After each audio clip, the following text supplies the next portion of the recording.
নমস্কাৰ আপুনি চাই আছে গাঁও চহৰ জিলাৰ খবৰ মই জয়ন্ত মাধৱ গোস্বামী পঞ্জাবৰ আদমপুৰ বিমানকোঠত প্ৰধানমন্ত্ৰী নৰেন্দ্ৰ মোদী সেনা জোৱানক সাক্ষাৎ কৰিলে প্ৰধানমন্ত্ৰী মোদীয়ে সেনাৰ মনোবল বৃদ্ধিৰ বাবে সেনা জোৱানক সাক্ষাৎ প্ৰধানমন্ত্ৰী মোদীৰ এক বিশেষ দৃশ্য এই মুহূৰ্তত আমি দেখুৱাইছো পঞ্জাবৰ আদমপুৰ বিমানকোঠ এই আদমপুৰ বিমানকোঠত প্ৰধানমন্ত্ৰী মোদীয়ে সেনাসকলৰ সৈতে জোৱানসকলৰ সৈতে মত বিনিময় কৰিলে প্ৰধানমন্ত্ৰীৰ উপস্থিতিত সেনা জোৱানসকলৰ মাজত ব্যাপক উৎসাহ পৰিলক্ষিত হল সেনাৰ মনোবল বৃদ্ধি কৰাৰ বাবে মোদীয়ে নিজেই উপস্থিত হৈ মত বিনিময় কৰিলে যোৱা কেইটা দিনত ভাৰতীয় সেনাই যি সাহস দেখুৱালে যি পৰাক্ৰম দেখুৱালে যি পৰাক্ৰমত তিষ্ঠি থাকিব নোৱাৰিলে পাকিস্তানে ভাৰতীয় সেনাৰ পৰাক্ৰমত হাৰ মানি হিৰনত হৈ ভাৰতৰ ভৰিত ধৰিবলৈ বাধ্য হল ভাৰতৰ ওচৰত হিৰনত কৰিবলৈ বাধ্য হল ভাৰতৰ ওচৰত আঠু লবলৈ বাধ্য হল পাকিস্তান আৰু তাৰ পিছতে এই আদমপুৰত সেনা জোৱানৰ সৈতে মত বিনিময় কৰিলে প্ৰধানমন্ত্ৰী মোদীয়ে আদমপুৰ বিমানকোঠ এই বিমানকোঠক টাৰ্গেট কৰি লৈছিল পাকিস্তানে ধাৰাসাৰ ড্ৰোন নিক্ষেপ কৰি আদমপুৰ বিমানকোঠ উৰুৱাই দিয়াৰ পৰিকল্পনা কৰিছিল পাকিস্তানে কিন্তু ভাৰতৰ শক্তিশালী আকাশমাৰ্গৰ প্ৰতিৰোধৰ ব্যৱস্থা S-400ৰ জৰিয়তে সকলো পৰিকল্পনাই তছনছ কৰি পেলাইছিল ভাৰতীয় সেনাই বহুবাৰ চেষ্টা কৰিলে বহুবাৰ টাৰ্গেট কৰিলে আদমপুৰ বিমানকোঠ পাকিস্তানে আৰু সেই আদমপুৰ বিমানকোঠতে এয়া প্ৰধানমন্ত্ৰী নৰেন্দ্ৰ মোদী সেনা জোৱানক সাক্ষাৎ কৰিলে সেনাৰ মনোবল বৃদ্ধিৰ বাবে সেনা জোৱানক সাক্ষাৎ কৰিলে প্ৰধানমন্ত্ৰী গৰাকীয়ে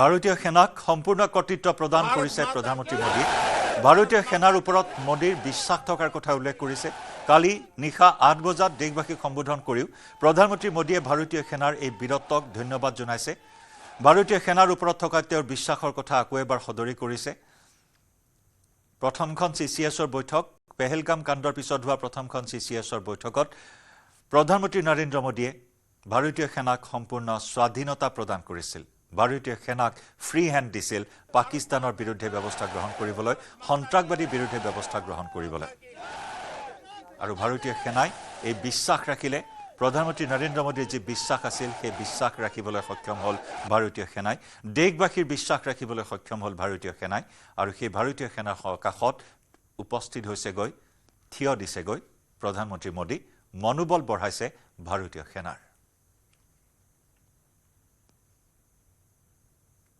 भारत माता की भारत माता की भारत माता की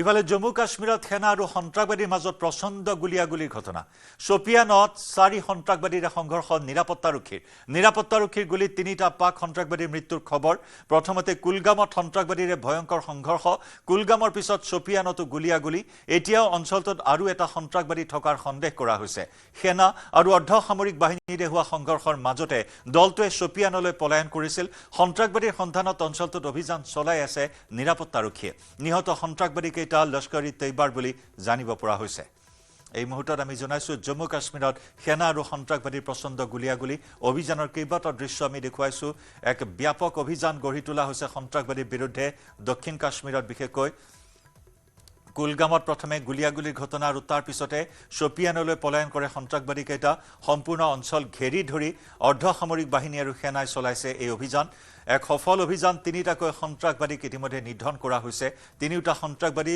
লস্কৰী তৈবাৰ বুলি এই মুহূৰ্তত প্ৰকাশ কৰা হৈছে যদিও স্পষ্টকৈ ভাৰতীয় সেনাই এই সন্দৰ্ভত কোনো কথা প্ৰকাশ কৰা নাই কাৰণ লস্কৰী তৈবাই সংঘটিত কৰিছিল 22 এপ্ৰিলৰ পেহেলগাম কাণ্ড লস্কৰী তৈবাৰ ভগ্নী সংগঠন দ্য ৰেজিষ্টেন্স ফ্ৰণ্টে সংঘটিত কৰিছিল সেই বৰ্বৰ কাণ্ড হিন্দুৰ ওপৰত হত্যাযোগ্য আৰু তাৰ প্ৰত্যুত্তৰ ইতিমধ্যে ভাৰতে দিছে আৰু সেই প্ৰত্যুত্তৰৰ পাছতে পাকিস্তানে থৰকাচুটি হেৰাইছে যুদ্ধবিৰতিত ভাৰতক খাটনি ধৰিবলৈ বাধ্য হৈছিল আৰু তাৰ পিছত এয়া জম্মু কাশ্মীৰত ব্যাপক অভিযান সন্ত্ৰাসবাদীৰ বিৰুদ্ধে দক্ষিণ কাশ্মীৰত পেহেলগাম কাণ্ডৰ নৰপিশাচ কেইটা নৰসংহাৰকাৰী কেইটা আত্মগোপন কৰি থকা তথ্য লাভ কৰিছিল এনআই আৰু সেই মৰ্মে আজি জম্মু কাশ্মীৰত পোষ্টাৰ মুকলি কৰা হৈছে সন্ত্ৰাসবাদীৰ মূৰৰ মূল্য নিৰ্ধাৰণ কৰা হৈছে 20 লাখ টকা তথ্য দিউতালৈ 20 লাখ টকাৰ পুৰস্কাৰ ঘোষণা কৰা হৈছে আৰু একে সময়তে আজি শোপিয়ানত চলিছে সন্ত্ৰাসবাদ বিৰোধী এই ব্যাপক অভিযান য'ত তিনিটাকৈ সন্ত্ৰাসবাদী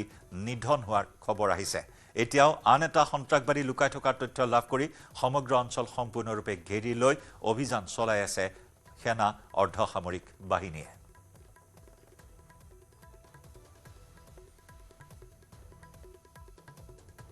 काफी जंगलात में इस वक्त जो है पूरा कॉर्डन ऑफ किया गया है और सुबह से ये ऑपरेशन जारी है और बताया जा रहा है कि लश्कर के टॉप कमांडर यहाँ पे इस जंगल में छुपा हुआ है और आप देख सके किस तरह यहाँ पे कॉर्डन ऑफ किया गया है तमाम सिक्योरिटी एजेंसीज यहाँ पे लगी है और पूरे जंगलात को घेराव में लिया गया है और बताया जा रहा है एक मिलिटेंट अभी तक मारा जा चुका है फिलहाल उसकी तस्दीक पुलिस की तरफ से नहीं हुई है लेकिन बताया जा रहा है एक लश्कर का कमांडर जो है शायद छुपे होने की खबर है ये सबसे बड़ी खबर है जो पिछले 10 साल से सक्रिय है और यहाँ बताया जा रहा है कि लश्कर का वो चीफ है ऑपरेशन कमांडर भी बनाया गया था हाल ही में उसको तो उसकी तलाश जारी है और फिलहाल आप देख सकते हैं कि सिक्योरिटी एजेंसीज तमाम यहाँ पे लगी है और बाकी जो मिलिटेंट उनकी तलाश जारी है तो फिलहाल दूसरी जानिब से जंगलात को कॉर्डन में लिया गया है और यहाँ से अब जो है धीरे धीरे फौज निकल रही है और दूसरे इलाके में जो है कॉर्डन कर रही है इरशाद मलिक न्यूज़ 18 नेटवर्क আৰু এনেদৰে জম্মু কাশ্মীৰত অব্যাহত আছে পেহেলগাম নৰসংহাৰৰে জড়িত সন্ত্ৰাসবাদীৰ বিৰুদ্ধে অভিযান দক্ষিণ কাশ্মীৰৰ শোপিয়ান জিলাত তিনিটা সন্ত্ৰাসবাদী পোষ্টাৰ আৰি জনসাধাৰণৰ পৰা তথ্য বিচাৰিছে কাশ্মীৰ আৰক্ষীয়ে জম্মু কাশ্মীৰ আৰক্ষীয়ে ভিন্ন স্থানত তিনিটা সন্ত্ৰাসবাদী ফটো সম্বলিত পোষ্টাৰ আৰি দিছে সন্ত্ৰাসবাদী কেইটাৰ যিকোনো তথ্য দিউতালৈ আৰক্ষীয়ে 20 লাখ টকাৰ পুৰস্কাৰো ঘোষণা কৰিছে পেহেলগামৰ ঘটনাৰ সৈতে জড়িত সন্ত্ৰাসবাদী কেইটা ইতিমধ্যে আৰক্ষীয়ে সন্ত্ৰাসবাদী কেইটাৰ কেইবাখনো স্কেচ মুকলি কৰিছিল এতিয়াও পেহেলগাম আক্ৰমণত সন্ত্ৰাসবাদীৰ সন্ধান লাভ কৰা হোৱা নাই জম্মু আৰু কাশ্মীৰতে পেহেলগাম আক্ৰমণৰ সন্ত্ৰাসবাদী কেইটাই আত্মগোপন কৰি থকাৰ সন্দেহ প্ৰকাশ কৰা হৈছে আৰু আজি যি কেইটা সন্ত্ৰাসবাদী নিধন হৈছে সেই কেইটাই জড়িত আছিল নেকি পেহেলগাম কাণ্ডত সেই সন্দৰ্ভত অৱশ্যে এতিয়া কোনো কথা প্ৰকাশ কৰা হোৱা নাই সন্দেহ কৰা হৈছে আজি নিহত হোৱা সন্ত্ৰাসবাদী কেইটা হয়তো হ'ব পাৰে পেহেলগাম কাণ্ডত জড়িত সন্ত্ৰাসবাদী কাৰণ দক্ষিণ কাশ্মীৰতে লুকাই থকা আত্মগোপন কৰি থকাৰ তথ্য লাভ কৰিছিল NIA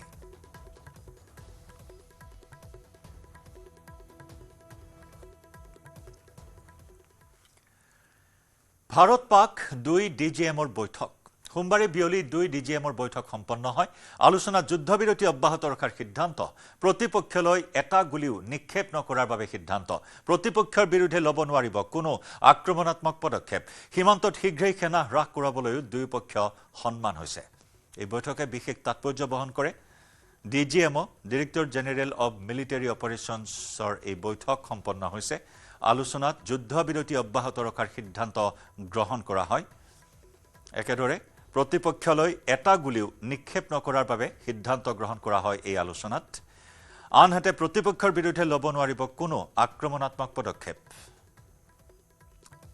আৰু সীমান্তত শীঘ্ৰেই সেনা হ্ৰাস কৰিবলৈ দুয়োপক্ষ সন্মান হৈছে এই আলোচনাত এই বৈঠকত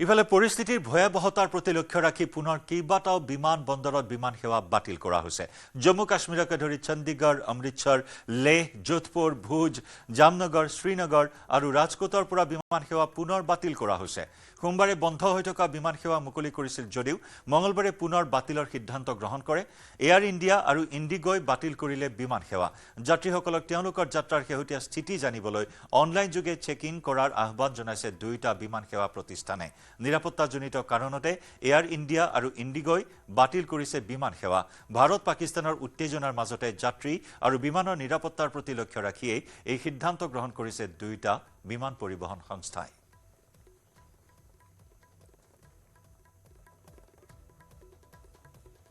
ইফালে উত্তেজনাৰ মাজতে জম্মু আৰু কাশ্মীৰত বিদ্যালয় আৰু মহাবিদ্যালয়সমূহ পুনৰ খোলা হৈছে আজিৰে পৰা সীমান্তৰ পৰা দূৰৈত থকা জিলাসমূহৰ মহাবিদ্যালয় আৰু বিদ্যালয়সমূহ খোল খাইছে অৱশ্যে সীমান্তৱৰ্তী অঞ্চলসমূহৰ বিদ্যালয় মহাবিদ্যালয়সমূহ এতিয়াও বন্ধ হৈ আছে জম্মুৰ শিক্ষামন্ত্ৰী সাকিনা ইটোৱে ছ'চিয়েল মিডিয়া যোগে জানিবলৈ দিয়ে এই কথা পৰিস্থিতি পৰ্যবেক্ষণৰ অন্তত গ্ৰহণ কৰা হয় এই সিদ্ধান্ত শেহতীয়াকৈ নিয়ন্ত্ৰণ ৰেখাত হৈ থকা গুলীবৰ্ষণৰ ঘটনা শাম কটাৰ বাবে সকলো দিশ চালি জাৰি চাই খোলা হৈছে বিদ্যালয় মহাবিদ্যালয়সমূহ নিয়ন্ত্ৰণ ৰেখাৰ সমীপৱৰ্তী অঞ্চলসমূহৰ শিক্ষানুষ্ঠানসমূহ এতিয়াও খোলাৰ সিদ্ধান্ত লোৱা নাই ইফালে পাকিস্তান সীমান্তৱৰ্তী ৰাজস্থানতো আজিৰে পৰা খোলা হৈছে বিদ্যালয় মহাবিদ্যালয়সমূহ ক্ৰমাৎ স্বাভাৱিক হৈছে সীমান্ত অঞ্চলৰ জনজীৱন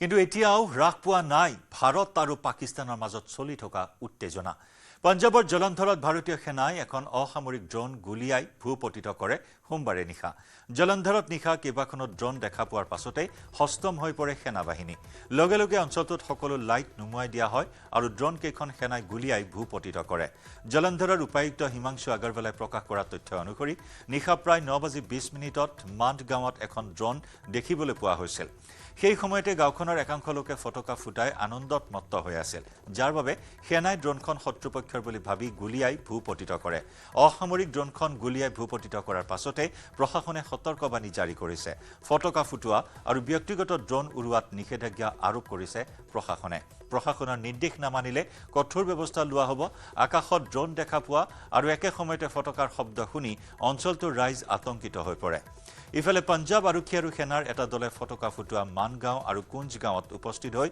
তদন্ত কৰে গাঁও দুখনত ব্যাপক তালাচী চলাই সেনা আৰক্ষীয়ে অৱশ্যে তালাচীৰ অন্তত সন্দেহজনক কোনো ধৰণৰ সামগ্ৰী পোৱা নহল সেনা আৰু আৰক্ষীয়ে কঠোৰ নিৰ্দেশ দিছে যাতে অঞ্চলটোত অনুমতি অবিহনে কোনেও ড্ৰোন নুৰুৱায়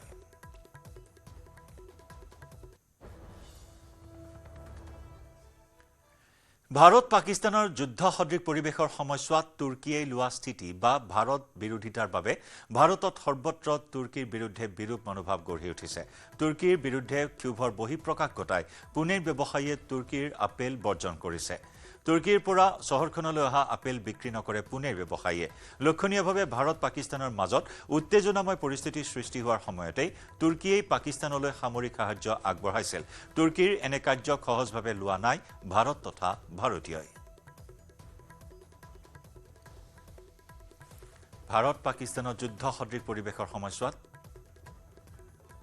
তুৰ্কীয়ে লোৱা স্থিতি তথা ভাৰত বিৰোধিতাৰ বাবে ভাৰতত সৰ্বত্ৰ তুৰ্কীৰ বিৰুদ্ধে বিৰূপ মনোভাৱ গঢ়ি উঠিছে তুৰ্কীৰ বিৰুদ্ধে ক্ষোভৰ বহিঃপ্ৰকাশ ঘটাই পুনেৰ ব্যৱসায়ীয়ে তুৰ্কীৰ আপেল বৰ্জন কৰিছে তুৰ্কীৰ পৰা চহৰখনলৈ অহা আপেল বিক্ৰী নকৰে পুনেৰ ব্যৱসায়ীয়ে লক্ষণীয়ভাৱে ভাৰত পাকিস্তানৰ মাজত উত্তেজনাময় পৰিস্থিতিৰ সৃষ্টি হোৱাৰ সময়তে তুৰ্কীয়ে পাকিস্তানলৈ সামৰিক সাহায্য আগবঢ়াইছিল আনকি যুদ্ধ জাহাজ পৰ্যন্ত প্ৰেৰণ কৰা হৈছিল যুদ্ধৰ সামগ্ৰী যুদ্ধাস্ত্ৰ পাকিস্তানক যোগান ধৰা তথ্য লাভ কৰা হৈছিল আৰু তুৰ্কীৰ এনে কাৰ্য সহজভাৱে লোৱা নাই ভাৰত তথা ভাৰতীয় আৰু তুৰ্কীৰ আপেল এনেদৰে বৰ্জন কৰা হৈছে মহাৰাষ্ট্ৰত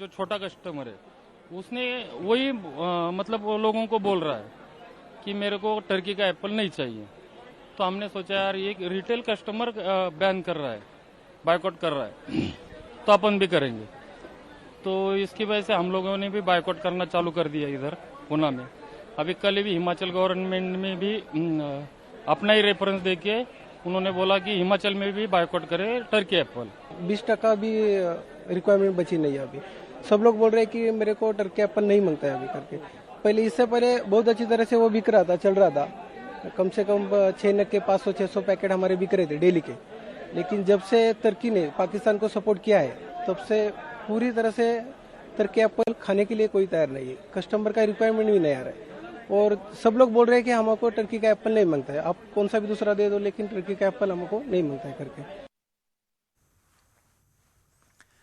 পঞ্চায়ত নিৰ্বাচনৰ ভোট গণনাত নোহোৱা নুপুজা ঘটনা জয়লাভ কৰাৰ পিছতো স্বীকৃতি নিদিলে নিৰ্বাচন আয়োগে লখিমপুৰৰ পহুমৰা পঞ্চায়তত সংঘটিত হয় এই ঘটনা মানা কুমাৰ সিংহ নামৰ ৱাৰ্ড সদস্যৰ প্ৰাৰ্থীজন 11টা ভোটত জয়ী হোৱাৰ পিছতো জয়ী ঘোষণা নকৰিলে প্ৰশাসনে পঞ্চায়ত নিৰ্বাচনৰ ভোট গণনাত এয়া নোহোৱা নুপুজা ঘটনা ফলাফল ঘোষণা কৰা হ'ল কিন্তু জয়লাভ কৰাৰ পাছতো স্বীকৃতি নিদিলে নিৰ্বাচন আয়োগে লখিমপুৰৰ পহুমৰা পঞ্চায়তত সংঘটিত হৈছে এই ঘটনা মানা কুমাৰ সিংহ নামৰ ৱাৰ্ড সদস্যৰ প্ৰাৰ্থীজন 11টা ভোটত জয়ী হোৱাৰ পিছতো জয়ী ঘোষণা কৰা নাই এতিয়া প্ৰশাসনে। লখিমপুৰৰ পৰা আমাৰ সাংবাদিক সঞ্জীৱ লাহনৰ সৈতে আমি পোনপটীয়া সম্প্ৰচাৰত সংযুক্ত হৈছোঁ। সঞ্জীৱ, কি কাৰণ ইয়াৰ অন্তৰালত জয়লাভ কৰাৰ পিছতো কি কাৰণত স্বীকৃতি প্ৰদান কৰা হোৱা নাই এই মুহূৰ্তত বিজেতা প্ৰাৰ্থীগৰাকীক? অজন্তা চাওক, ঠিক এনেধৰণৰ বাতৰি এটা আমি কালিও সম্প্ৰচাৰ কৰিছিলো। এগৰাকী মহিলা, জোনমণি বৰুৱা নামৰ এগৰাকী মহিলাই স্পষ্টকে কাউণ্টিং চেণ্টাৰতে ভোট গণনা কেন্দ্ৰতে এটা কথা অভিযোগ কৰিছিলে যে জিকাৰ পিছতো 9টাকৈ ভোটত জিকাৰ পিছতো তেখেতক আচলতে বিজয়ী ঘোষণা কৰা নহল। কেৱল লখিমপুৰৰ সাংসদ প্ৰধান বৰুৱাৰ প্ৰতি আঙুলি টুৱাইছে সকলোৱে। প্ৰধান বৰুৱাক সন্তুষ্ট কৰিব নোৱাৰাৰ বাবেই হেনো মহিলাগৰাকীক জিকাৰ পিছতো তেওঁক জয়ী ঘোষণা কৰা নহল। ঠিক আজি মই এজন তেনেকুৱা বিজয়ী হোৱা প্ৰাৰ্থী, জয়ী হাৰি যোৱা, জয় হৈ হাৰি থকা এজন প্ৰাৰ্থীৰ ওচৰত মই বৰ্তমান উপস্থিত আছো। মানা কুমাৰ সিংহ, পহুমুৰা পঞ্চায়তৰ। তেখেতৰ দশা একেই হল। 7টাকৈ ভোটত জয়লাভ কৰিছিলে, এবাৰ ৰিকাউণ্টিং কৰিলে, ৰিকাউণ্টিং কৰাৰ পিছতো জয়লাভ কৰিলে, কিন্তু অৱশেষত নাম ঘোষণা কৰা হল। যিজন নেকি পৰাজয় হৈছিলে সেইজনৰ নামহে ঘোষণা কৰা হল। মই পোনপটীয়াকৈ কথা পাতিবলৈ যাম। এইজন হল মানা কুমাৰ সিংহ। কি হল আপোনাৰ ক্ষেত্ৰত খুব চমুকে কওক। মই 7টা ভোটত জিকি আছিলো। জিকি থকাৰ পিছতো মোক কোনো হেৰি দিয়া নাই, মানে ৰিজাল্ট দিয়া নাই। মই 4টা বজাতে কাউণ্টিং হৈ গ'ল। দিনৰ 4টা বজাতে কাউণ্টিং হৈ গ'ল। 4টা বজাৰ পৰা মোক 12:30 বজালৈকে ৰখাই থলে। মোৰ লগত যিজন প্ৰতিদ্বন্দ্বী আছিলে বিজিত বৰা, তেখেতে মোক মানে ভাবুকিও দিলে যে ওপৰ লেভেলকে কণ্টেক্ট আছে, আমাৰ MP ছাৰ আছে, প্ৰধান বৰুৱা ছাৰে আছে, প্ৰধান বৰুৱা ছাৰে তাক জিকাই দিব, ৰিকাউণ্টিং হ'ব, ৰিজেক্ট ভোটখিনি তাত সুমিয়াই দিব, তেনেকুৱা ধৰণৰ কিছুমান ভাবুকিও দিছে। দি পেলাই মানে মোক যিটো ৰিজাল্ট দিব লাগে, মই 7টা ভোটত জিকি আছিলো। ইফালে মোৰ আপোনাৰ পোষ্টেল ভোট 4টা আছিলে, সেইকেইটা মোলে মানে প্লাছ 11টা ভোট ল'ব লাগে। 11টা ভোট মোৰ মানে জয়ী হ'ব লাগে, কিন্তু মোক 12:30 বজালৈকে ৰখাই থলে। 12:30 বজাৰ পিছত মোক মানে জনালে, যিজনে কমপ্লেইন কৰিলে, যি ৰিজেক্ট ভোটখিনি চেক কৰিব লাগিব, সেইজনে কমপ্লেইন কৰি মানুহজন নাই। এই MP ছাৰৰ কথা ক'লে, MP ছাৰে কৰিব, কি কৰিব, মোক ভাবুকি দিলে। মোক জনালে যে ওপৰত লেভেললৈকে আছে, মানুহ আছে, MP ছাৰ আছে, MP ছাৰে তাক জিকাব, কি কৰিবলগীয়া কৰিব, সেই কথা কৈ গুচি আহিলে। মই 12:30 বজালৈকে ৰখি থাকিলো, যিহেতু মই নিৰ্বাচনত মই জয়ী হোৱাৰ পিছতো ৰখি থাকিলো। আপুনি এতিয়ালৈকে আপোনাক জয়ী ঘোষণা নকৰিলে। ডাঙৰ কথা জয়ন্ত, চাওক যে গণতান্ত্ৰিক প্ৰক্ৰিয়া এটা নিৰ্বাচনক যেতিয়া এনেদৰে কিছুমান নেতাই ভেঙুচালি কৰে, সেইটো আচলতে কি সূচায়, কি কব এজন আপুনি এখেতৰ সমৰ্থক হিচাপে? চাওক যে নিৰ্বাচনী প্ৰক্ৰিয়াটোকে ভেঙুচালি কৰিছে দেখোন। আমি জনামতে আপোনালোকো বিজেপি মানে নহয় জানো? হয় হয়, কথা হ'ল কি আপোনালোকৰ লিডাৰে কৰিছে। গতিকে আমি এটাই বিচাৰো যে গণতন্ত্ৰৰ প্ৰতি আমাৰ আস্থা ক্ষীণ হৈ গৈছে, আৰু ৰাইজে যিহেতু তেখেতক বিপুল ভোটত জয়যুক্ত কৰিছিলে, তদসত্বেও যেতিয়া প্ৰশাসনে এনেকুৱা ভেঙুচালি কৰে, গতিকে গণতন্ত্ৰৰ ওপৰত আমাৰ আস্থাহীন হৈ পৰিছে। আমি এটাই বিচাৰিছো, তেখেতক হয় জয় বুলি ঘোষণা কৰক, নহলে পুনৰ নিৰ্বাচন অনুষ্ঠিত কৰক। সঞ্জীৱ, এই মুহূৰ্তত প্ৰশাসনৰ ফালৰ পৰা, নিৰ্বাচন আয়োগৰ ফালৰ পৰা কি ধৰণৰ মন্তব্য প্ৰকাশ কৰা হৈছে? এই বিষয়টোত কিবা মাত মাতিছে নে নাই? সমান্তৰালকৈ সঞ্জীৱ, এতিয়া কিবা গভীৰ ষড়যন্ত্ৰ আছে নেকি ইয়াৰ অন্তৰালত? যদি সেই প্ৰতিপক্ষৰ প্ৰাৰ্থীজনক জয় কৰাৰ কিবা কু অভিসন্ধি ৰচনা কৰা হৈছে নেকি ইয়াৰ অন্তৰালত? হয় জয়ন্ত, চাওক মই আকৌ কৈছো যে এইটোৱে ঘটনা একমাত্ৰ নহয়। লখিমপুৰত তেনেকুৱা ধৰণৰ কেইবাটাও ঘটনা সংঘটিত হল। কালি আমাৰ কেমেৰাৰ সন্মুখত এগৰাকী বিজেপি কৰ্মীয়ে নিৰ্দলীয়ভাৱে তেওঁ অৱতীৰ্ণ হৈছিলে। যিহেতু এইবাৰ পঞ্চায়ত নিৰ্বাচনত ৱাৰ্ড সদস্যত দলীয় সমৰ্থন নাথাকে বা প্ৰতীক নাথাকে, তেখেতে নিৰ্দলীয়ভাৱে অৱতীৰ্ণ হৈ জয়লাভ কৰিলে 7টাকৈ ভোটত। তেখেতৰ ক্ষেত্ৰত যিটো এনেকুৱা ধৰণৰ কাণ্ড সংঘটিত হল, আৰু আমি জনামতে সেই জোনমণি বৰুৱা নামৰ মহিলাগৰাকীয়ে এতিয়া আদালতৰ কাষ চাপিছে। আদালতৰ কাষ চাপি তেখেতে ন্যায় বিচাৰিব, আৰু এই ক্ষেত্ৰত সম্পূৰ্ণৰূপে মৌনতা অৱলম্বন কৰিছে লখিমপুৰ জিলা প্ৰশাসনে। আৰু জিলা প্ৰশাসন হল যে যিসকল নেতা, যিসকল ৰাজনৈতিক নেতা, তেওঁলোকৰ হাতৰ মুঠিত থকা বুলি ক'লেও হয়তো বহাই কোৱা নহব লখিমপুৰৰ ক্ষেত্ৰত। কাৰণ জয়লাভ কৰাৰ পিছতো যেতিয়া জয়ী প্ৰাৰ্থীসকলক বিজয়ী ঘোষণা নকৰে, তেতিয়াহ'লে ক'ব লাগিব নেতাৰ কথা মুঠে উঠা বহা কৰে। গণতন্ত্ৰৰ যি আচলতে গণতন্ত্ৰৰ যিখিনি মৰ্যাদা, সেইখিনি ৰক্ষা কৰিব নোৱাৰে বুলি ক'ব লাগিব। লখিমপুৰৰ ক্ষেত্ৰতো চাগে তেনেকুৱাই হল। আপোনাৰ মনত কি হয়? লখিমপুৰ জিলা প্ৰশাসনৰ যিটো ভূমিকা, জিলা আয়ুক্তই হওক বা নিৰ্বাচনী বিষয়াই হওক, যি প্ৰকাৰ ল'ব লাগিছিল সেই প্ৰকাৰ লোৱা নাই। কি ক'ব দাদা? নাই, সেইটোৱে আয়ুক্তজন সম্পূৰ্ণ এজন নিৰপেক্ষ স্বতন্ত্ৰীয় ব্যক্তি হ'ব লাগে, কিন্তু তেওঁ এতিয়া কোনো ৰাজনৈতিক সাঁতোৰাত তেওঁ বন্দী হৈ আছে। গতিকে তেওঁ নিৰপেক্ষ ভূমিকা গ্ৰহণ কৰিব পৰা নাই। যোৱাকালি যিহেতু আমি তেখেতক বাৰম্বাৰ লগ কৰিলো, কথাখিনি জনালো, জনোৱাৰ পাছতো তেখেতে আমাক অপেক্ষা কৰিলে, ন্যায় বিচাৰি ৰাজপথলৈ ওলাই আহিছে এইসকল লোক। প্ৰাৰ্থীজন, তেওঁৰ সমৰ্থকসকল লক্ষণীয় হ'ব। কি ব্যৱস্থা গ্ৰহণ কৰে প্ৰশাসনে? সঞ্জীৱ, ধন্যবাদ জ্ঞাপন কৰিছো আপোনাক।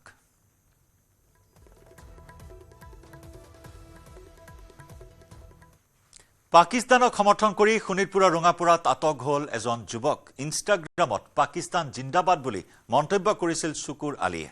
ভাৰত পাকিস্তানৰ উত্তেজনাৰ মাজতে ইনষ্টাগ্ৰামত পাকিস্তান জিন্দাবাদ বুলি পোষ্ট দিছিল শুকুৰ আলী নামৰ যুৱকজনে। ৰঙাপুৰাৰ 1 নম্বৰ নামনি গাঁৱৰ শুকুৰ আলীক আজি ৰঙাপুৰা আৰক্ষীয়ে আটক কৰে। কেৱল ইমানেই নহয়, মুখ্যমন্ত্ৰীক লৈও বিতৰ্কিত মন্তব্য কৰিছিল শুকুৰ আলীয়ে। ৰঙাপুৰা আৰক্ষীয়ে সোধা পোছা অব্যাহত ৰাখিছে শুকুৰ আলীক। উল্লেখযোগ্য যে এই পৰ্যন্ত ৰাজ্যৰ বিভিন্ন প্ৰান্তৰ পৰা 50ৰো অধিক পাকিস্তানী সমৰ্থকক গ্ৰেপ্তাৰ কৰা হৈছে। বিভিন্ন সময়ত পাকিস্তান সম্পৰ্কত পোষ্ট দিছিল এইসকল লোকে। পাকিস্তানী সমৰ্থকৰ বিৰুদ্ধে অসম আৰক্ষীয়ে অব্যাহত ৰাখিছে অভিযান। অসম আৰক্ষীৰ ক্ৰাইম ব্ৰাঞ্চে নজৰত ৰাখিছে ছ'চিয়েল মিডিয়াত কৰা এনেধৰণৰ পোষ্ট।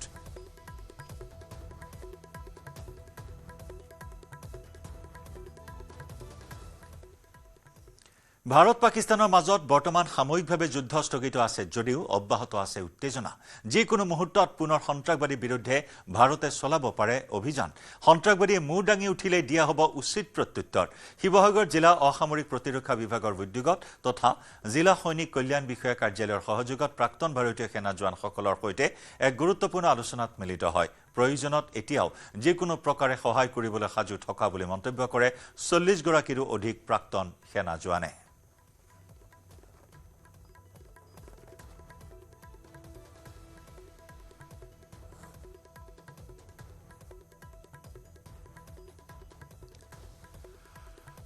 পৰিস্থিতিত মোকাবিলা কৰিব পৰাকৈ জিলা প্ৰশাসন কি ধৰণে সাজু হ'ব, আভ্যন্তৰীণ দেশৰ ভিতৰত থকা নাগৰিকসকলক কি ধৰণে সুৰক্ষিত কৰিব লাগিব সেই বিষয়ে শিৱসাগৰ জিলাত সঘনাই আলোচনা কৰি থকা হৈছে।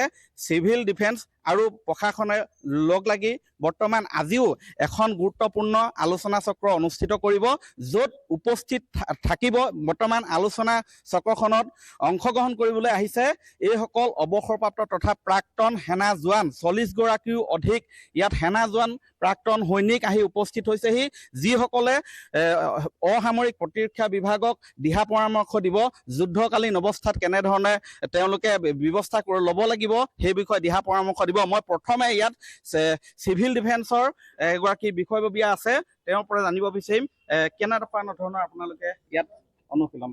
আচলতে কথাটো আপোনালোকে ইতিমধ্যে গম পাইছে সকলোৱে যে যিটো আমাৰ দেশৰ বৰ্তমান যিটো জিঅ'পলিটিকেল চিনেৰিঅ' আছে সেইটোৰ ওপৰত লক্ষ্য ৰাখি আমি যোৱাকালি আমাৰ এখন ভিডিঅ' কনফাৰেঞ্চ হৈছিলে 3:30 বজাত।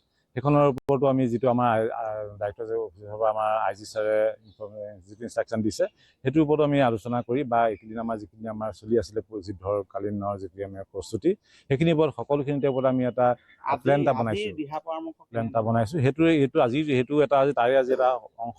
গতিকে আজি এই অংশ হিচাপে আমি আচলতে সৈনিক ৱেলফেয়াৰ যিটো অফিচ আছে তেওঁলোকৰ লগত যোগাযোগ কৰিছিলোঁ, মিটিং এটা কৰিছিলোঁ আমি যোৱা 10 তাৰিখে। আৰু সেই 10 তাৰিখৰ মিটিঙৰ মতে আমি তেওঁলোকৰ যিখিনি প্ৰাক্তন সেনা জোৱান আছে তেওঁলোকক আমি চবকে নিমন্ত্ৰণ জনাইছোঁ যিমান আহে।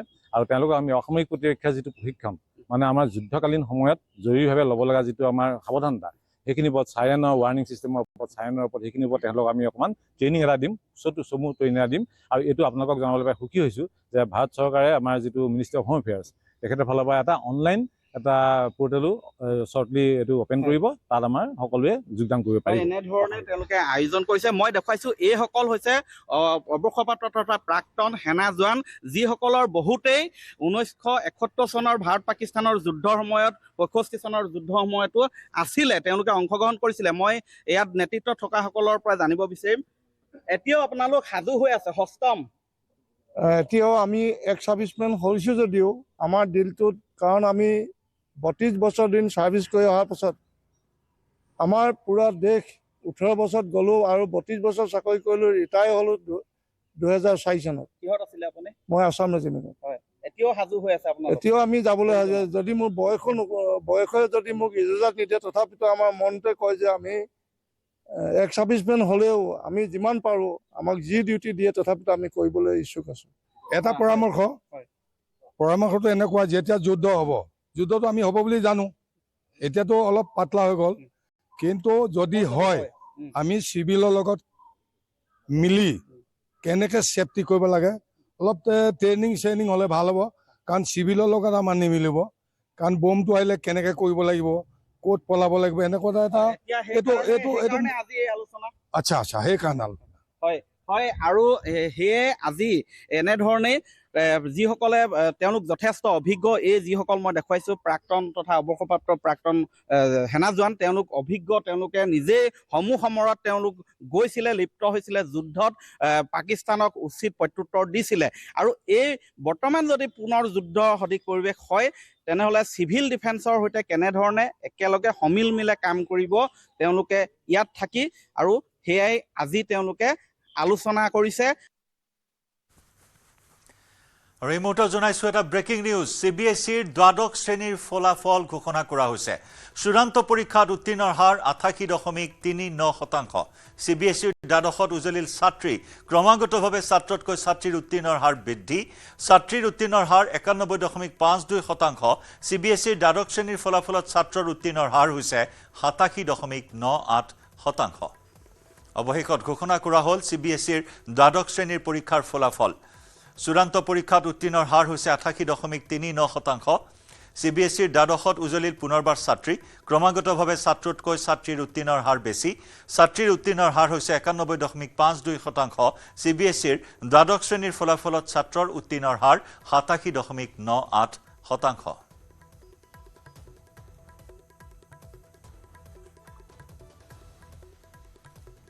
CBSEৰ দ্বাদশ শ্ৰেণীৰ ফলাফল ঘোষণা কৰা হ'ল।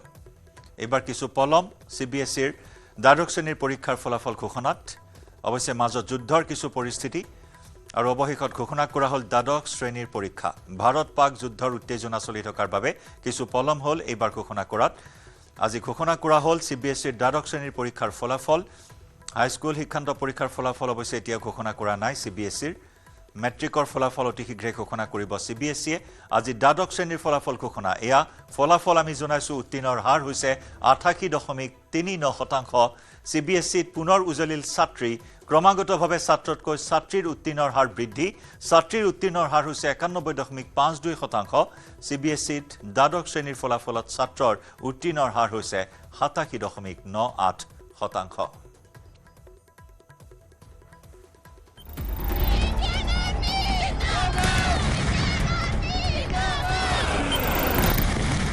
इंडिया के लिए जान देने के लिए मैं तैयार हूँ। बंदूक पकड़ा दी जाए।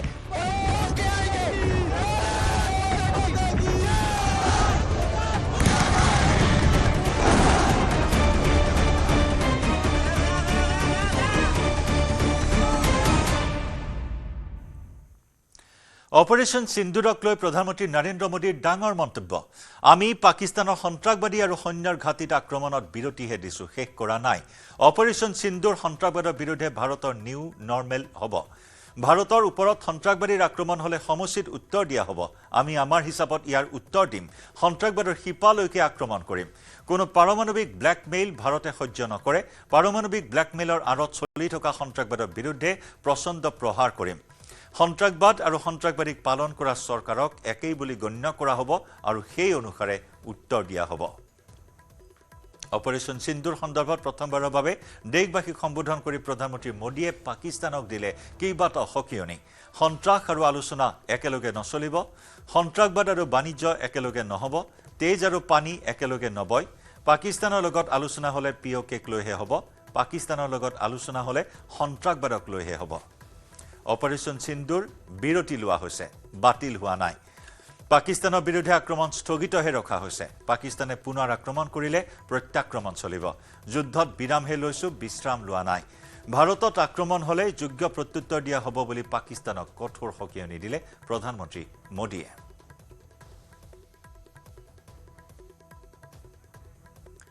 একেদৰে অপাৰেশ্যন সিন্দুৰ সফল কৰাৰ বাবে ভাৰতীয় সেনাৰ অসীম পৰাক্ৰমক চেলুট জনালে প্ৰধানমন্ত্ৰী নৰেন্দ্ৰ মোদীয়ে। ভাৰতীয় সেনা আৰু চোৰাংচোৱাক অভিনন্দন জনালে মোদীয়ে।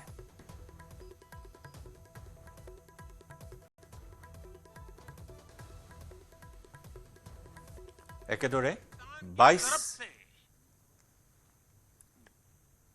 जब पाकिस्तान की तरफ से गुहार लगाई गई, पाकिस्तान की तरफ से जब ये कहा गया कि उसकी ओर से आगे कोई आतंकी गतिविधि और सैन्य दुस्साहस नहीं दिखाया जाएगा, तो भारत ने भी उस पर विचार किया। और मैं फिर दोहरा रहा हूं, हमने पाकिस्तान के आतंकी और सैन्य ठिकानों पर अपनी जवाबी कार्रवाई को अभी सिर्फ स्थगित किया है। आने वाले दिनों में हम पाकिस्तान के हर कदम को इस कसौटी पर मापेंगे कि वो क्या रवैया अपनाता है। साथियों, भारत की तीनों सेनाएं, हमारी एयरफोर्स, हमारी आर्मी और हमारी नेवी, हमारी border security force BSF, Bharat के अर्धसैनिक बल लगातार अलर्ट पर है। सर्जिकल स्ट्राइक और एयर स्ट्राइक के बाद अब ऑपरेशन सिंदूर आतंक के खिलाफ भारत की नीति है। ऑपरेशन सिंदूर ने आतंक के खिलाफ लड़ाई में एक नई लकीर खींच दी है, एक नया पैमाना, न्यू नॉर्मल तय कर दिया है। पहला, भारत पर आतंकी हमला हुआ तो मुंह तोड़ जवाब दिया जाएगा। हम अपने तरीके से, अपनी शर्तों पर जवाब देकर रहेंगे। हर उस जगह जाकर कठोर कार्रवाई करेंगे जहां से आतंक की जड़ें निकलती हैं। दूसरा, कोई भी न्यूक्लियर ब्लैकमेल भारत नहीं सहेगा। न्यूक्लियर ब्लैकमेल की आड़ में पनप रहे आतंकी ठिकानों पर भारत सटीक और निर्णायक प्रहार करेगा। तीसरा,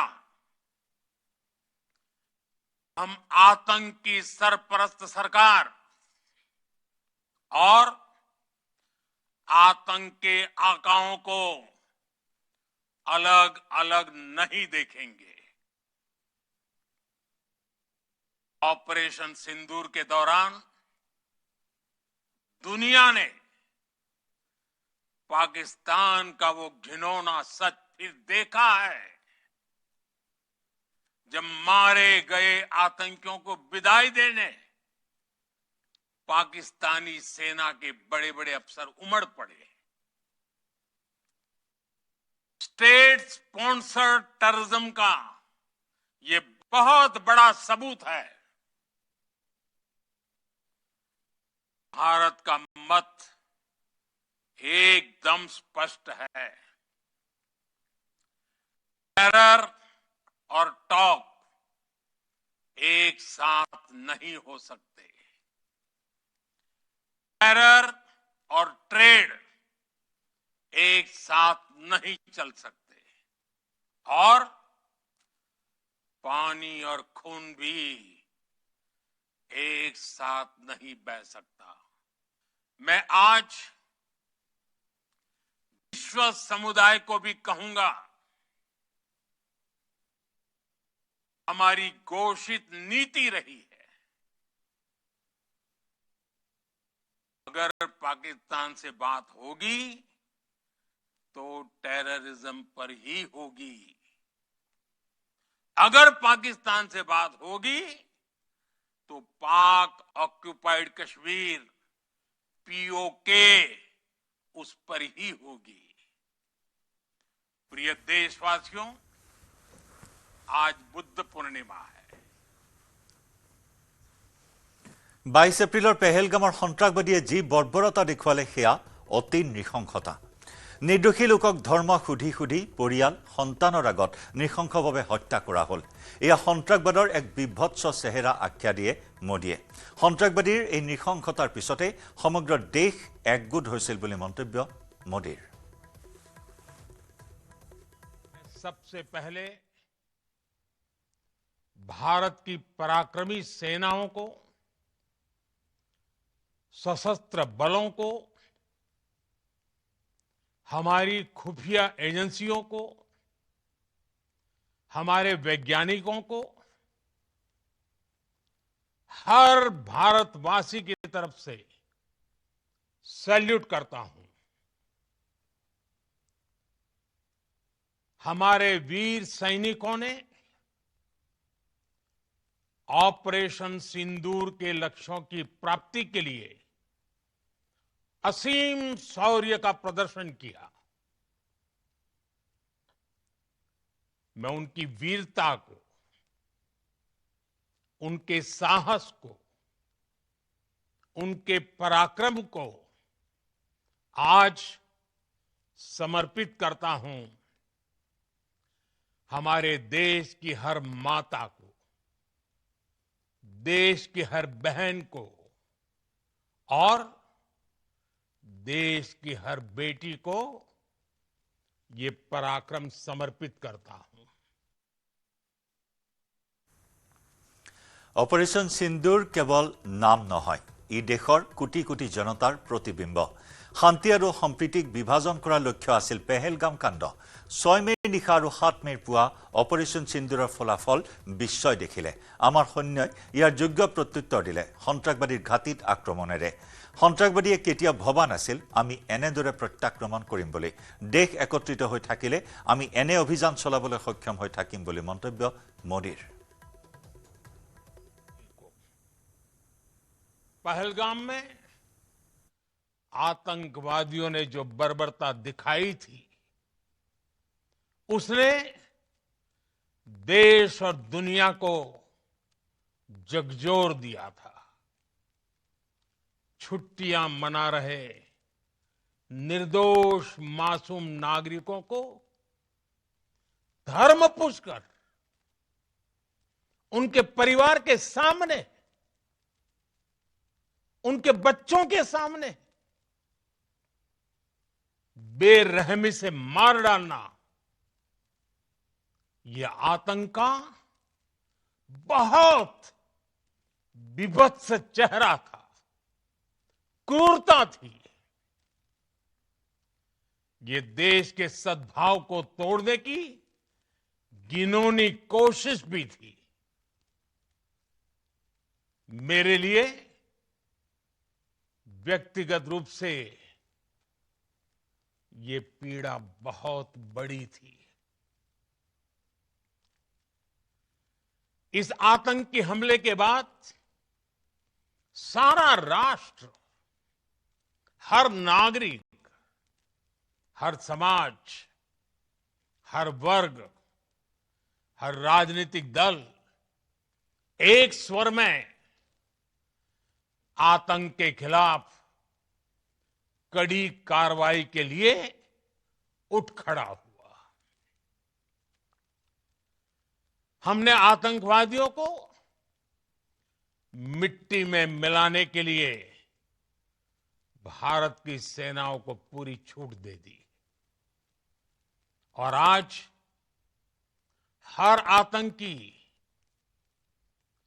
आतंक का हर संगठन जान चुका है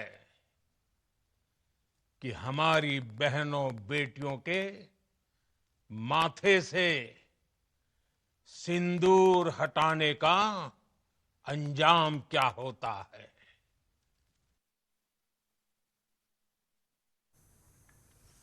পাকিস্তানৰ বিৰুদ্ধে অভিযান চলাৰ পিছতে এতিয়া ঘোৰ নিৰাশাত ভুগিছে পাকিস্তানে। পাকিস্তানৰ বাহাৱালপুৰ মুৰ্ডিকেট বিশ্ব সন্ত্ৰাসৰ ঘাটিত আক্ৰমণ চলাই ভাৰতে মিছাইল আৰু ড্ৰোনেৰে ধ্বংস কৰিলে। ভাৰতৰ আক্ৰমণত 100তকৈ অধিক সন্ত্ৰাসবাদী নিহত হৈছে। ভাৰতে প্ৰথম 3 দিনতে নিজৰ ক্ষমতা পাকিস্তানক দেখুৱাই দিলে বুলি দেশবাসীক সম্বোধন কৰি দিয়া ভাষণত মন্তব্য মোদীৰ। ऑपरेशन सिंदूर ये सिर्फ नाम नहीं है, ये देश के कोटि कोटि लोगों की भावनाओं का प्रतिबिंब है। ऑपरेशन सिंदूर न्याय की अखंड प्रतिज्ञा है।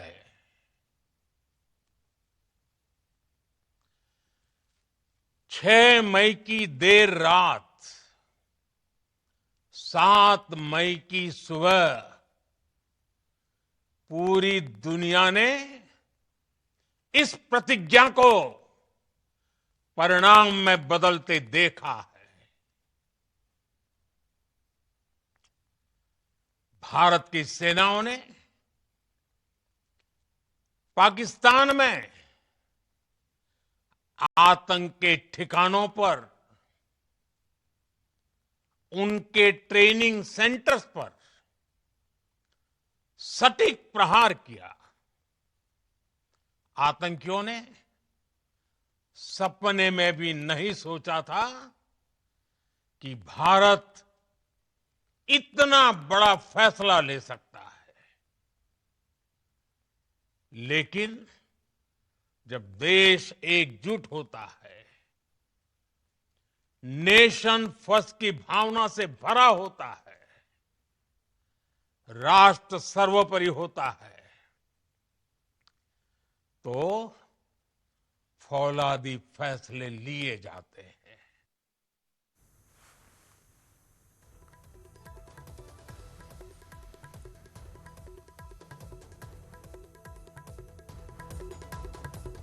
পাকিস্তানৰ বিৰুদ্ধে অভিযান চলাৰ পিছতে এতিয়া ঘোৰ নিৰাশাত ভুগিছে পাকিস্তান। পাকিস্তানৰ বাহাৱালপুৰ মুৰ্দিকেট বিশ্ব সন্ত্ৰাসৰ ঘাটিত আক্ৰমণ চলাই ভাৰতে মিছাইল আৰু ড্ৰোনেৰে ধ্বংস কৰিলে। ভাৰতৰ আক্ৰমণত 100তকৈ অধিক সন্ত্ৰাসবাদী নিধন হৈছে। ভাৰতে প্ৰথম 3 দিনতে নিজৰ ক্ষমতা পাকিস্তানক দেখুৱাই দিয়া বুলিও দেশবাসীক সম্বোধন কৰা ভাষণত মোদীৰ মন্তব্য। जब पाकिस्तान में आतंक के अड्डों पर भारत की मिसाइलों ने हमला बोला, भारत के ड्रोन्स ने हमला बोला, तो आतंकी संगठनों की इमारतें नहीं, बल्कि उनका हौसला भी थर्रा गया। बहावलपुर और मुरिद के जैसे आतंकी ठिकाने एक प्रकार से ग्लोबल टेररिज्म की यूनिवर्सिटीज रही है। दुनिया में कहीं पर भी जो बड़े आतंकी हमले हुए हैं, चाहे 9/11 हो, चाहे लंदन ट्यूब बॉम्बिंग हो, या भारत में दशकों से जो बड़े बड़े आतंकी हमले हुए हैं, उन सब के तार कहीं ना कहीं आतंक के इन्हीं ठिकानों से जुड़ते रहे हैं। आतंकियों ने हमारी बहनों का सिंदूर उजाड़ा था, इसलिए भारत ने आतंक के ये हेडक्वार्टर्स उजाड़ दिए। भारत के इन हमलों में 100 से अधिक खूंखार आतंकवादियों को मौत के घाट उतारा गया है। आतंक के बहुत सारे आका बीते 2.5-3 दशकों से खुलेआम पाकिस्तान में घूम रहे थे, जो भारत के खिलाफ साजिशें करते थे।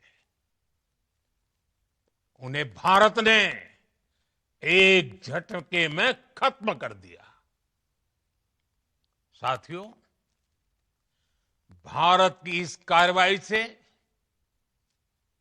पाकिस्तान घोर निराशा में गिर गया था, हताशा में गिर गया था, बौखला गया था। और इसी बौखलाहट में उसने एक और दुस्साहस किया। आतंक पर भारत की कार्रवाई का साथ देने के बजाय पाकिस्तान ने भारत पर ही हमला करना शुरू कर दिया। पाकिस्तान ने हमारे स्कूलों, कॉलेजों को, गुरुद्वारों को, मंदिरों को, सामान्य नागरिकों के घरों को निशाना बनाया।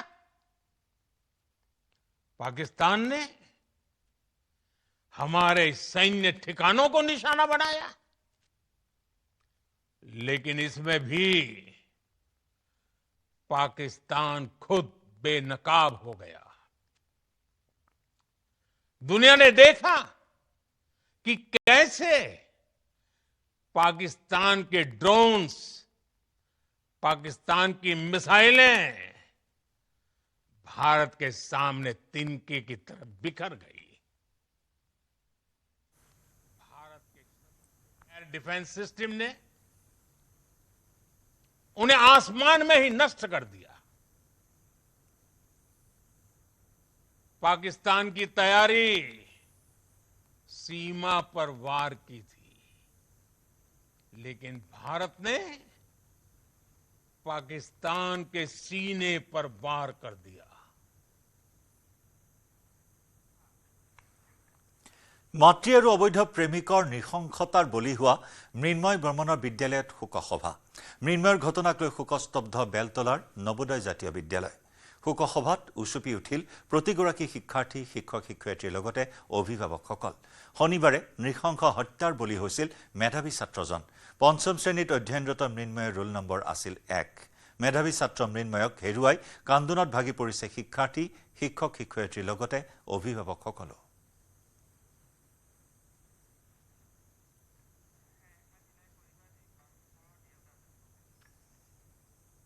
নিজৰ মাতৃৰ নৃশংসতাৰ বলি হ'ল অবৈধ প্ৰেমিকৰে মিলি নিজ মাতৃয়ে, পাষাণ মাতৃয়ে, কলংকিনী মাতৃয়ে এনেদৰে হত্যা কৰিলে নিজৰ 10 বছৰীয়া পুত্ৰ সন্তানক। এই বিদ্যালয়খনৰে ছাত্ৰ আছিল। এই ছাত্ৰজনৰ এই মৃত্যুত গভীৰ শোকৰ ছাঁ পৰিছে সমগ্ৰ শিক্ষানুষ্ঠানখনত। আগবঢ়াম আমাৰ সতীৰ্থ সাংবাদিক দীপাংকৰ দাসৰ বিশেষ প্ৰতিবেদন। তেওঁ সুশৰীৰে আমাৰ মাজত নাথাকিলেও তেখেতৰ প্ৰতিচ্ছবিত এই মুহূৰ্তত মাল্যাৰ্পণ কৰা হৈছে। ধূপ চাকি নৈবেদ্যৰে আত্মাৰ সদগতি এক প্ৰকাৰ ইয়াত কামনা কৰা হৈছে। আৰু স্কুলখনৰ শিক্ষাগুৰুসকলক দেখুৱাইছোঁ, অভিভাৱকসকল, শিক্ষাৰ্থীসকলৰ উপস্থিতিত এই মুহূৰ্তত প্ৰায় 1 মিনিট সময় মৃন্ময় বৰ্মনৰ আত্মাৰ সদগতি কামনা কৰাৰে নেদেখাজনৰ ওচৰত এই মুহূৰ্তত প্ৰাৰ্থনা জনাইছে। আমি প্ৰথমে এই বিদ্যালয়খনৰ সঞ্চালকগৰাকীৰ সৈতে আমি কথা হ'বলৈ আমি চেষ্টা কৰিম। খুব মৰ্মাহত কৰিছে গোটেই ঘটনা আৰু এই কাৰ্যসূচীয়ে কি ক'ম, এইটো আৰু যিটো প্ৰকাশ কৰিব পৰা অৱস্থাত নাই। এতিয়া কোনো কথা ক'ব পৰা অৱস্থাত নাই। আচলতে যোৱা 2 দিন ধৰি মানে কেনেকুৱা অৱস্থাত ভুগিছে আৰু প্ৰকাশ কৰিব নোৱাৰি। আমাৰ কাৰণ প্ৰত্যেকজনে এজন সন্তান, আৰু এজন সন্তান যেতিয়া নিজৰ সেইবোৰ হেৰাই যায়, আশাহত কৰি সেই আৰু ক'ব পৰা নাযায়। কাৰণ যেতিয়া নৃশংসভাৱে হত্যা কৰা হৈছে, সি যদি নেচাৰেল ডেথ হোৱাহেঁতেন আমাৰ একো ক'ব লগা নাছিল। কিন্তু যিধৰণে হত্যা কৰা হ'ল, কিয় তেওঁক যদি এনেকুৱা অসুবিধা হৈছিল, আমাক কিয় নক'লে যে ছাৰ অসুবিধা হৈছে, তাক কিয় ব্যৱস্থা কৰিম। আমি নিশ্চিতভাৱে তাক ৰাখিলোহেঁতেন, সম্পূৰ্ণ দায়িত্বলৈ আমি তাক ৰাখাৰ ব্যৱস্থা কৰিলোহেঁতেন। যিটো নকৰিলোঁ আমি কেতিয়াও, এবাৰৰ কাৰণে নুশুনিলোঁ যে এনেকুৱা ঘটনা ঘটিছে। আমি আজি ভাষাহীন, আমি কি কওঁ এতিয়া। এই শিক্ষাৰ্থীসকলক মই দেখিছোঁ, প্ৰতিজন শিক্ষয়িত্ৰীৰ চকুত এই মুহূৰ্তত চকুলৈ। আমিও বাইদেউ কেনেকৈ পাইছিল? বহুত ভাল ল'ৰা আছিলে সি, মানে কি ক'ম আৰু, একো গালি পাৰিবলগীয়া ল'ৰা নহয়, বহুত ভাল আছিলে। আৰু সি এবাৰ প্ৰথম হৈছে ক্লাছত, মানে একদম ভাল ল'ৰা আৰু সেইটো। কিন্তু তাৰ যে মৃত্যুটো এনেকুৱা হ'ব কেতিয়াও ভবা নাছিলোঁ। মানে মাকে যে হত্যা কৰিব সেই কথাটো কেতিয়াও পাইছিল আপুনি? পাইছোঁ। কোন ক্লাছ? মই তেওঁলোকৰ ক্লাছ টিচাৰ হয় এবাৰ। খুব ভাল ল'ৰা, তেওঁ মানে ছাত্ৰ হিচাপে যিখিনি গুণ তাৰ সকলোখিনি আছে, মানে পঢ়াৰ ক্ষেত্ৰতে হওক বা তাৰ ব্যৱহাৰৰ ক্ষেত্ৰতে, বিশেষকৈ ব্যৱহাৰটো খুব ভাল ল'ৰাটো। কিবা এটা ক'বলৈ গালি পাৰিবলৈ তাৰ অকণো মন নাযায়। পৰহি দিনা মই তাক কালি শনিবাৰ দিনাও আহিছে, শুকুৰবাৰ দিনাও আহিছে, তাক মই কৈছোঁ তুমি অকণমান লিখিবলৈ আছে, তুমি ধুনীয়াকৈ সম্পূৰ্ণ কৰিবা দেই। তো ঠিক আছে বোলে, আমি ঠিক আছে মিছ, মই এইখিনি কৰি ল'ম দিয়া। সি যেনেকৈ যদিও কি কেতিয়াবা মানে ছুটি লয়, তথাপি কিন্তু ধুনীয়াকৈ কভাৰ কৰি লয়, গোটেইখিনি মিলাই লয়। সেইটো কাৰণে তাৰ বিৰাট বেয়া লাগিছে, সি বহুত বাধ্য আছিলে আৰু মৰমৰ আছিলে, বহুত মনত পৰিব। এতিয়া মই ক্লাছ টিচাৰ প্ৰথম ক্লাছটো মোৰে হ'ব, কিন্তু প্ৰথম ক্লাছটোত মই সোমাবলৈ এতিয়া কেনেকৈ মানে কিমান দুখ লাগিব, মই সেইটো কথা চিন্তা কৰিছোঁ যে তাৰ অবিহনে মানে বহুত বেয়া লাগিব, তাৰ লগৰখিনিও বেয়া লাগিব। খুব সাংঘাতিক হাতৰ আখৰ আছিল। হয়, বৰ ধুনীয়া হাতৰ আখৰ, বৰ আমায়িক ল'ৰা আছিলে। কোনোদিন তাক ক্লাছত শৃংখলাবদ্ধতাভাৱে তাক গালি পাৰিব লগা হোৱা নাছিলে। খুবেই মৰম লগা আছিলে ল'ৰাটো। কেনেকৈ এইটো কাম কৰিব পাৰিলে নাজানো। আমি আমাৰ ছাত্ৰ ছাত্ৰীসকলে অকণমান দুখ পালেই আমাৰ বুকু কঁপি উঠে। আমি সেইকাৰণে জিৰণি সময়ত আমি টিচাৰবিলাক থাকোঁ, যাতে ল'ৰা ছোৱালীয়ে খেলোঁতে মেলোঁতে দুখ নাপায়। আমি নিজৰ সন্তানৰ নিচিনা ভাবোঁ। সঁচা মাকজনীয়ে যে এনেকুৱা এটা কাম কৰিব পাৰিব ভাবাই নাছিলোঁ। আপুনি এগৰাকী মাতৃ বাইদেউ, শিক্ষাগুৰু। হয়, যোৱা বছৰ তাৰ ক্লাছ টিচাৰ মই আছিলোঁ ক্লাছ 4ত। এইবছৰ মই তাক মেথছ পঢ়াওঁ বাৰু। বহুত ওচৰৰ পৰা পাইছিলোঁ তাক যোৱা বছৰ। খুব ভাল ল'ৰা আছিলে, খুবেই মৰমীয়াল, বৰ ধুনীয়াকৈ মানে কোঅপাৰেট কৰে গোটেইখিনি কামতে। সি সকলোখিনি মানে অলপ শিকালেই বুজি লয়, চব কথাই বুজি পায় সি। আজি মোৰ ক'বলৈ ভাষাই নাইকিয়া। সি মোৰ সন্তান বুলি কৈছোঁ মই। কালি মই গৈ কৈছোঁ সি মোৰ সন্তান হয়। বহুতে মোক সুধিছে আপোনাৰ ল'ৰা নিমন নহয় অ', সি ৰিলেশ্যনৰ হ'লেহে মই যাম নেকি, সি মোৰ সন্তান। তাক যে মাকে এনেকুৱা কৰিব ভবা নাই। গতিকে দুখীয়ে উচিত শাস্তি পাওক। আৰু মই আৰক্ষী প্ৰশাসনক বহুত বহুত ধন্যবাদ জনাইছোঁ। তেওঁলোকে যে ইমান সোনকালে হত্যাকাৰীক যে ধৰা পেলাইছে, গতিকে তেওঁলোকে উচিত বিচাৰ কৰক, যাতে আমাৰ বাচ্ছাটোৱে যাতে তাৰ আত্মাই শান্তি পাওক আৰু দুখীয়ে যাতে ভাল শাস্তি পাওক। কিন্তু তাইক ফাঁচি দিব নালাগে, তাইক যাৱজ্জীৱন কাৰাদণ্ড দিয়ক, তাইক ট্ৰফি মৰক তাই। মই এই প্ৰাৰ্থনা কৰিছোঁ মোৰ আৰক্ষী প্ৰশাসনক আৰু অসম চৰকাৰক মই ধন্যবাদ জনাইছোঁ। তেওঁলোকে যাতে এই বিষয়টোৰ ওপৰত ভাল বিচাৰ কৰে। অভিভাৱক যদি মই দুই এগৰাকীৰ সৈতে কথা পাতোঁ, নিশ্চয় পাইছিল মৃন্ময়ক আপুনি? আপুনি এগৰাকী মাতৃ ধৰক। কোনো ভাষা নাই ইয়াত।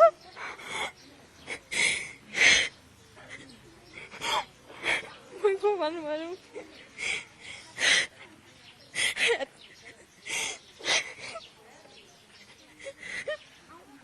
মোৰ লগৰ ল'ৰাটোৰে লগত হেৰি হয়, ফ্ৰেণ্ড হয়। ক'ব নোৱাৰো কিয় মাৰিলে। মই পাইছোঁ। ইয়াক কেতিয়াবা মই থ'ব গৈছোঁ জন্মঘৰলৈকে। অকলে অকলে যোৱা দেখি বেয়াও লাগে, নিজেও থ'ব গৈছোঁ মই নিজৰ ছোৱালীৰ লগত।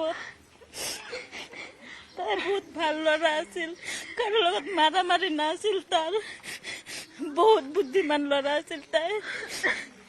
মৃন্ময় স্মৃতিয়ে বাৰুকৈ আমনি কৰিব এই প্ৰতিষ্ঠানখনক, কাৰণ প্ৰথম শ্ৰেণীৰ পৰা অংকুৰ মুকুলকে আদি কৰি পঞ্চম শ্ৰেণীলৈ সুখ্যাতিৰে উত্তীৰ্ণ হোৱা সেইগৰাকী শিক্ষাৰ্থীৰ হঠাৎ নাইকিয়া হোৱা খবৰে কিন্তু কোনো এজনক সহজভাৱে মানি নল'লে এটা ধৰণৰ পৰিৱেশ, আমিও বৰ্ণনা কৰিব নোৱাৰা ধৰণৰ পৰিৱেশ সৃষ্টি হৈছোঁ। বিদ্যালয়খনৰ গুৰিৰ পৰা শীৰ্ষ পৰ্যন্ত শিক্ষাগুৰু, ছাত্ৰ ছাত্ৰীসকল প্ৰতিজন লোককে এই মুহূৰ্তত আৱেগিক কৰি তোলা এটা মুহূৰ্তত পৰিৱেশ। সময় হ'ল গাঁও চহৰ জিলাৰ খবৰৰ পৰা বিদায় লোৱাৰ। নমস্কাৰ।